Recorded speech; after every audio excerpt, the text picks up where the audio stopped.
Welcome to the English Tips channel. Chapter 1. The Mysterious Message. On a gray autumn afternoon, Jack Turner was in the empty gymnasium, hearing only the echo of his own footsteps on the wooden floor and the metallic sound of the basketball as he practiced free throws. Although he had not played professionally for years, Jack kept in shape, using the sport both for exercise and meditation. He stopped to wipe the sweat from his forehead with the sleeve of his faded school team t-shirt. His dark brown hair was grayer than the previous year, and the scar on his chin seemed deeper under the dim gym lights. At 6 feet 4 inches, Jack still had a commanding presence, but the slight limp in his left leg reminded everyone, and especially himself, of his glory days and their abrupt end. The sound of a notification interrupted the silence, pulling Jack from his thoughts. He walked over to the bleachers where he had left his phone and saw a text message from an unknown number. "It's time to play the last game, Jack. Old Field, midnight. Don't call the police. You'll want to see this." Jack's heart raced. The invitation had a threatening tone, and the reference to the old field brought back memories of times he would rather forget. That was the place where everything had started, and where everything had ended. Determined not to be intimidated, Jack replied to the message with a single question, "Who's there?" But no answer came. Someone was playing with him, and he knew that the only way to uncover the truth was to go there. As night fell, Jack prepared for the confrontation. He put on his heaviest coat and double-checked that the small flashlight in his pocket still worked. He did not expect to encounter anyone from his past, especially not Marcus Elliott, with whom he had an old and unresolved rivalry. Marcus, with his robust build and piercing gaze, was a man who liked to play, in business and in life, and he always played to win. Driving to the meeting, memories of Marcus flooded Jack's mind. Marcus's sly smile when he manipulated the game, the almost predatory gleam in his dark brown eyes, and the luxury watch he flaunted like a trophy. Jack knew that if Marcus was involved, the night would not end without revelations and, perhaps, dangers. Chapter 2. Tense Reunion. Arriving at the old field, the cold wind hissed through the leafless trees, creating dancing shadows that seemed to mock his resolve. Jack held the flashlight firmly, its beams slicing through the darkness as he ventured into the heart of memories he would rather leave behind. That night, Jack Turner was ready to face the past. But was he prepared for what he would find? The answer lay ahead, hidden in the shadows of the last game. Jack adjusted the clasp of his coat, shielding himself against the chilly wind that hissed through the leafless trees around the old field. The place had been abandoned for years, the paint on the goalposts faded and the lines of the field barely visible under layers of fallen leaves and dirt. Each step he took on the uneven ground was a reminder of the games that once dominated this space, now silenced by the passage of time and the denial of its own history. With the flashlight in hand, he walked toward the center of the field, his heart beating not just from physical effort, but also from the anxiety of the unknown. For a moment, the flashlight's light caught something shiny on the ground. It was an old whistle, corroded by time, half buried in the mud. Jack bent down to pick it up, and as he touched the cold metal, a flood of memories from past games surged through his mind, each tinged with the shadow of old rivalries and unresolved plays. He continued his walk, the flashlight's light flickering with every shaky step. The quiet was unsettling, only the sound of his breathing and the occasional crack of dry branches breaking the silence. Then, suddenly, a voice cut through the air. "You came." Jack spun toward the voice. Behind him, emerging from the shadows beyond what used to be the baseline, stood Marcus Elliott. He was standing there, as imposing as Jack remembered, dressed in a long coat that did nothing to conceal his robust stature. "Marcus," Jack said, his voice firm, but his hand gripping the flashlight with revealing strength. "What do you want?" Marcus stepped forward, Jack's flashlight catching the gleam in his dark eyes. "The same as you, Jack. Answers. And maybe a bit of redemption." "Redemption?" Jack frowned, confused and wary. "Why would you send that message?" And what does it have to do with redemption? Marcus smiled, a gesture that did not reach his eyes. I didn't send the message, Jack. I also received an invitation. It seems someone wants to bring us here for some reason. A gust of wind passed by them, lifting dead leaves in an ephemeral whirlwind. Jack looked around, suddenly aware that they might not be alone. Who else knows about this? Who else is involved? Before Marcus could respond, another figure emerged from the shadows, walking toward them with determined steps. It was Carol, a former teammate whose presence had always been marked by sharp intelligence and tactical mastery that often put men in check. We all received the same message, she said, approaching them. Her expression was serious, and she held something in her hand that looked like an envelope. And this is just the beginning. Jack and Marcus exchanged looks, both realizing that the game starting to unfold was different from anything they had ever faced before. And, as more figures began to emerge from the shadows, it was clear that the rules of the last game were still being written. Some of these figures were familiar, faces of former colleagues and rivals Jack hadn't seen in years, while others were strangers, perhaps new players in an already complex setting.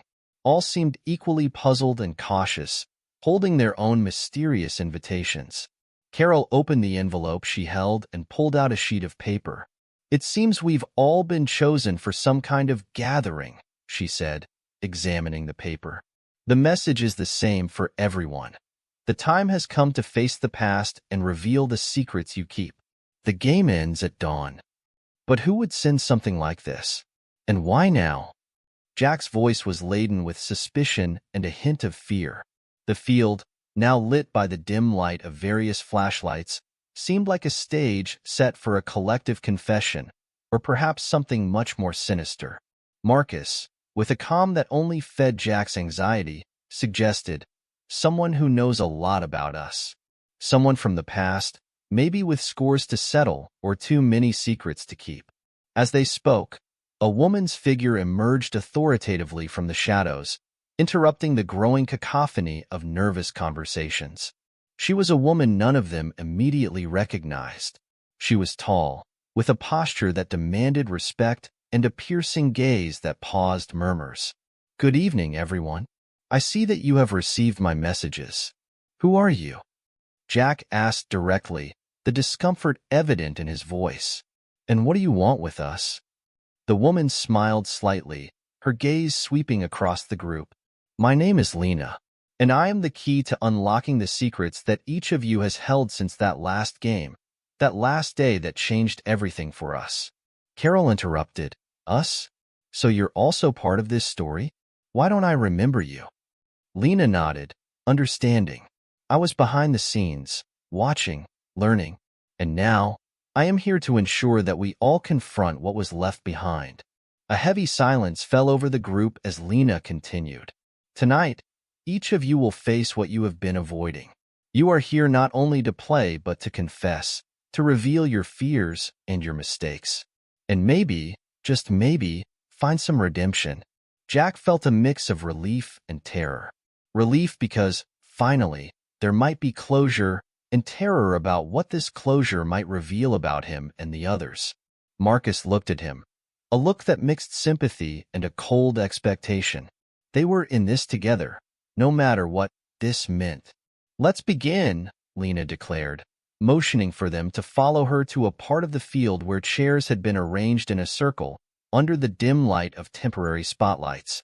Each step Jack took toward that circle of confession was a step towards truths he wasn't sure he wanted to face. But there was no turning back now. The game, whatever it was, had already begun. Lena positioned herself in the center of the circle, holding an aged wooden box. Inside this box, she began, her voice steady, are pieces of paper with questions. Each of you will draw a question and answer honestly. The questions are designed to lead to the truth you have been avoiding. Marcus was the first to stand, walking with a confidence that barely masked his nervousness. He picked a paper, unfolded it, and read aloud. What is your biggest regret related to the last game we played together? Everyone shifted in their chairs, the weight of the question hanging in the air. Marcus sighed. running his hand through his hair before answering. My biggest regret was the way I let competition blind us to what was really happening.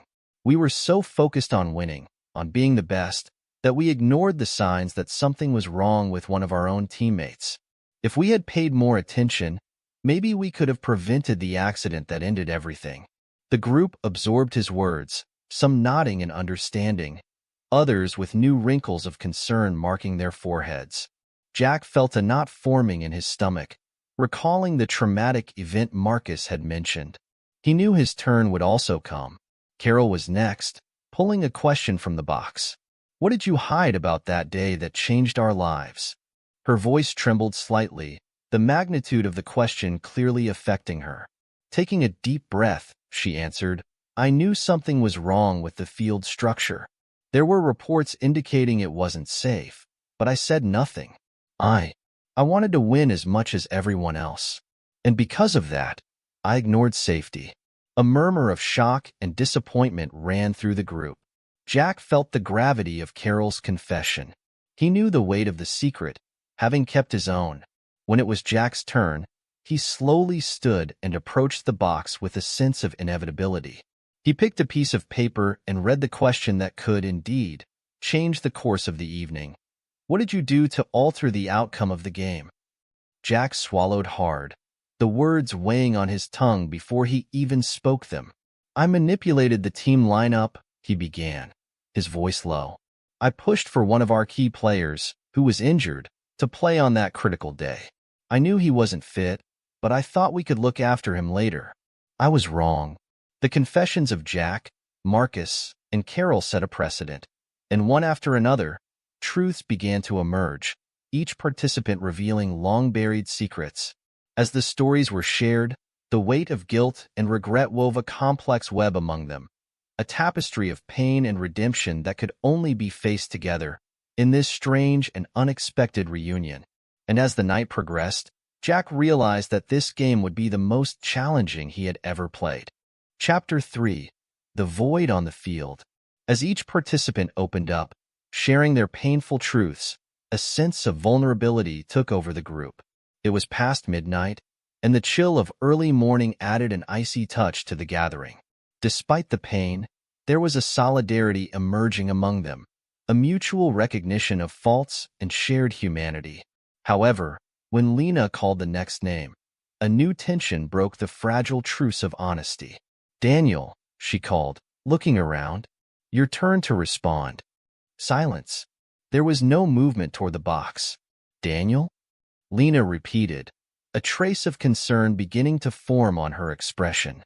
Jack looked around, realizing now that he had indeed not seen Daniel since the confessions had begun. "He was here at the beginning, wasn't he?" Jack asked, his voice low, unease beginning to bubble within him. Carol, with a pale face, nodded. "Yes, he was right there." She pointed to an empty space near one of the spotlights. "I spoke to him before we started."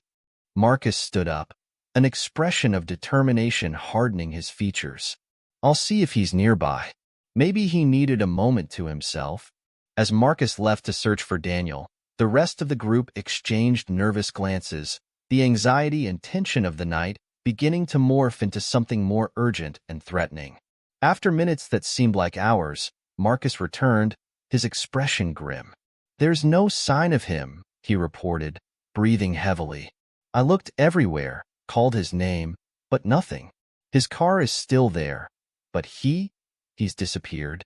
"That doesn't make sense," Lena intervened, clearly disturbed. "No one else besides us knew about this meeting.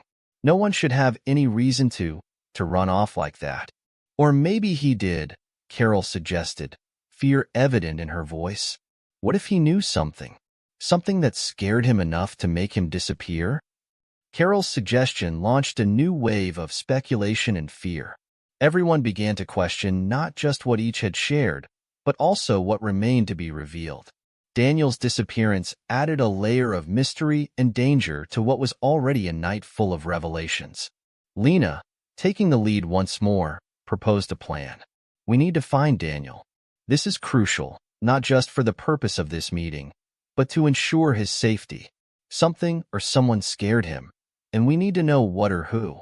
Dividing into small groups, they began to scour the area around, calling for Daniel, each call more desperate than the last. Jack, accompanied by Carol and another former player named Tom, walked the perimeter of the field, the cold wind intensifying the sense of desolation and urgency. "Daniel," Jack called out, his voice echoing in the stillness of the night, answered only by silence and the occasional whisper of the leaves. Daniel's disappearance, amidst a night already heavy with confessions and reckonings, was shaping into a new and disturbing piece of a puzzle that none of them were prepared to assemble. Chapter 4. The Search. Jack felt each heartbeat weigh heavy with the burden of responsibility. As the captain of their team years ago, he couldn't help but feel accountable for all of them, especially now. Daniel's absence was not just a mystery. It was a glaring alert that something was terribly wrong. The night was giving way to the first lights of dawn when Jack decided he needed to do more than just call out Daniel's name in the shadows. He knew understanding what was happening would require a closer look into the lives of his former teammates, many of whom he hadn't seen since the last game they played together. His first stop was the local police station. As a journalist, Jack had some useful contacts, and Sergeant Lopez was one of them. After explaining the situation, Lopez reluctantly agreed to help Jack make some discreet inquiries into the local records. What he discovered was unsettling. 3 of the former players had police records for involvement in illegal activities, ranging from fraud to influence trafficking. One was linked to an illegal betting network. Another, surprisingly, had connections to a well-known local criminal, suspected of several violent crimes. Jack wondered how those he considered friends could have gone down such dark paths.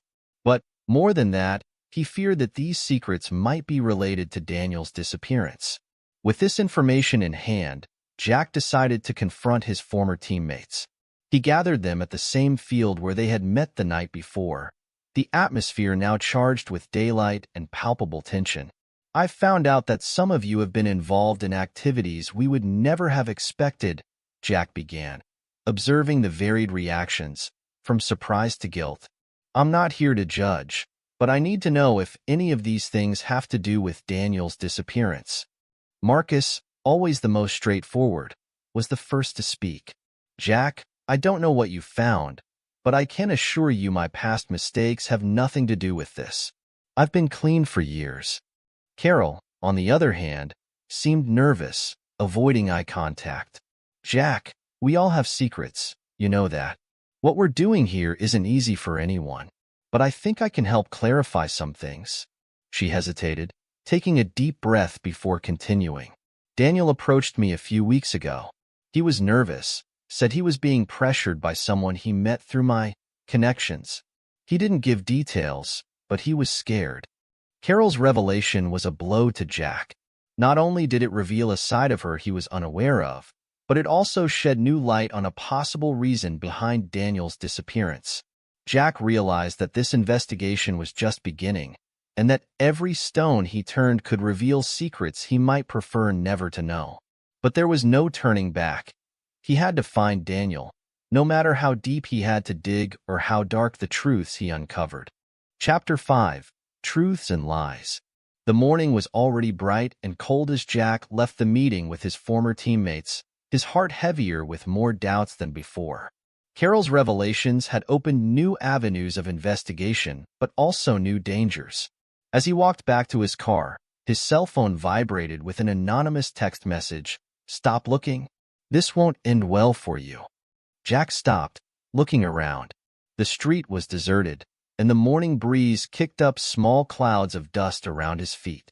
He knew he should take the threat seriously, but something inside him refused to let Daniel's case go.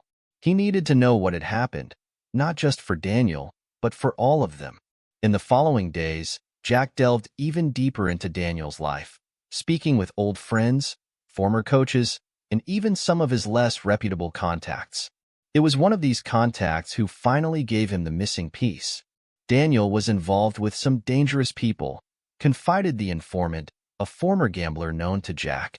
He was placing big bets, not only on current games but on past games.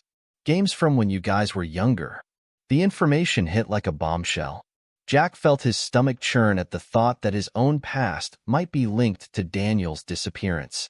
Daniel betting on old games meant he might have had information or recordings that could alter the outcomes of those bets, something that could be worth a lot to the right people, or very dangerous.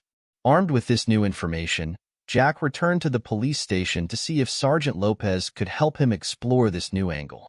Lopez, visibly concerned for Jack's safety, agreed to do some digging into the illegal betting circles in the area. "This is dangerous, Jack," Lopez warned as he typed on the computer. "These types of gamblers don't mess around.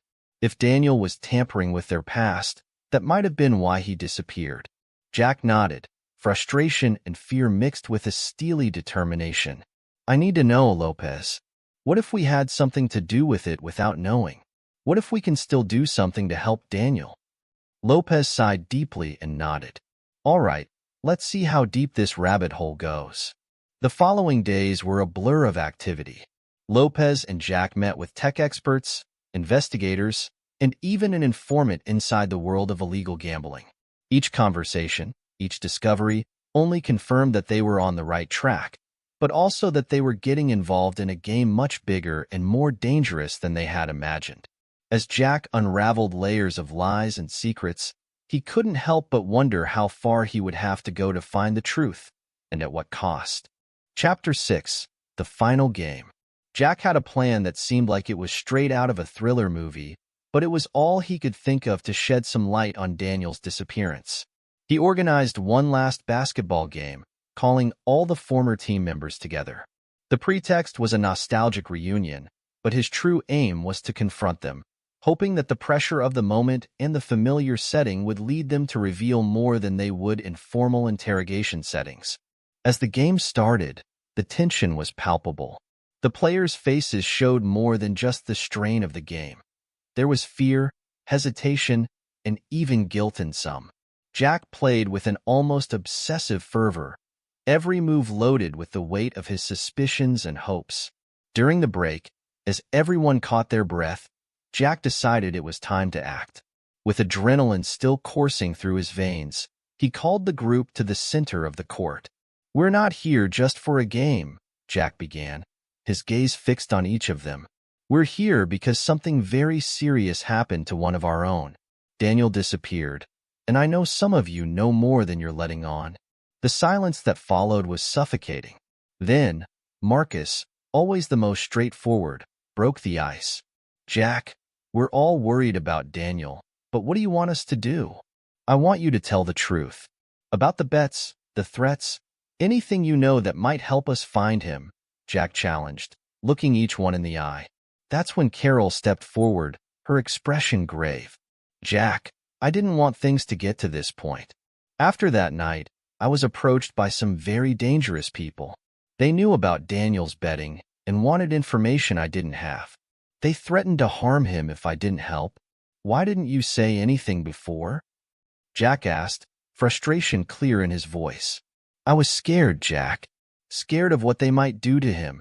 To all of us," Carol replied, her voice trembling. Then something unexpected happened. During Carol's confession, one of the players, Tommy, began to shift uncomfortably. After a few seconds of visible hesitation, he interrupted. "It's not just that. Daniel approached me before he disappeared. He had evidence, Jack, evidence that the bets were being rigged, and not just by outsiders, but by someone here within this group." The shock of this revelation was like a bomb exploding on the court. Glances were exchanged, accusatory and fearful. The implication that the betrayal came from within their own circle was too much for some. The confrontation that followed was intense, with accusations flying and old resentments surfacing. Jack knew he was getting somewhere. The pieces of the puzzle were finally starting to fit together. Now, more than ever, he was determined to follow this trail to the end, no matter how painful or dangerous the path might be. He had to find Daniel, and now he knew that the answer was closer than ever. Chapter 7. Resolution and Redemption. The atmosphere on the court was electrically charged as Jack absorbed the revelations made by Tommy. The idea that one of them could be directly involved in illegal betting and the subsequent manipulation shocked everyone present, shattering any remnants of their former camaraderie. After a tense and silent moment, Jack pressed Tommy to continue. Who? Who is behind this? Jack demanded, his voice a mix of anger and desperation. Tommy hesitated, glancing around nervously, before whispering, It's Marcus. He was the only one who really profited from this. All eyes turned to Marcus, whose expression of surprise quickly shifted to resignation. With a heavy sigh, he began to speak, his voice low and trembling with the emotion of his words. Yes, it was me, he admitted, as looks of shock and betrayal crossed the faces of his former teammates. I was involved in the betting. It started small, just a way to make some extra money. But then the debts started piling up, and I found myself caught in a web that only tightened. He paused, swallowing hard as he tried to gather the strength to continue. I never thought things would escalate to where they did. When we started manipulating the game outcomes, I convinced myself it was just another step, something temporary, just until I could clear my debts. Marcus looked down, avoiding the gazes of his friends, his voice choked with guilt. Daniel found out, he continued, the revelation causing a murmur of surprise to ripple through the group. He confronted me, said he would go to the police if we didn't stop everything. I tried to dissuade him, argued, pleaded. I told him we could all be ruined, but he didn't care. He wanted to do the right thing, regardless of the consequences. Marcus finally raised his eyes, the anguish clear on his face. I never wanted him to disappear. I swear by everything holy. It was when he vanished that I realized how far things had gone. I was scared, desperate, and didn't know what to do. That's why I didn't say anything. But now, seeing all of you here, facing the consequences of my actions, I deeply regret it. Marcus's confession cast a heavy silence over the group. Each person digested the words, the weight of betrayal, and the pain of the truth revealed. Jack felt a whirlwind of emotions. The betrayal of a close friend and the pain of knowing that his failure to recognize Marcus's struggles might have contributed to the tragic outcome. Yet, there was more to be revealed. Where is Daniel? What do you know about this? Jack pressed, approaching Marcus with fierce intensity. Marcus swallowed hard, clearly struggling with his conscience. I don't know where he is. I swear. But I know he was planning to turn everything over to the police. He told me he had evidence that would incriminate all of us. I tried to convince him to give up. It was the last time I spoke with him. Jack grabbed his phone and dialed Sergeant Lopez, quickly explaining the situation. As the police arrived to deal with Marcus, Jack and the other players sat in silence, shaken by the revelations and the weight of the truth. In the days that followed, the police managed to track down Daniel through clues left in the last communications between him and Marcus. To everyone's relief, he was found alive, hidden and protected by an acquaintance who feared for his safety. Daniel's reunion with the rest of the team was emotional. Tears were shed and forgiveness sought. Daniel explained how the threats had driven him to hide, and how he planned to expose everything to protect his friends and the integrity of the sport they loved. As the sun set on the end of that long day, Jack reflected on the true meaning of team and loyalty. He had learned that, even in the darkest circumstances, hope and redemption are possible when we face our truths and fight together to correct our mistakes. This journey not only resolved the mystery that had haunted them, but also brought them back together, strengthened by their trials and more united than ever.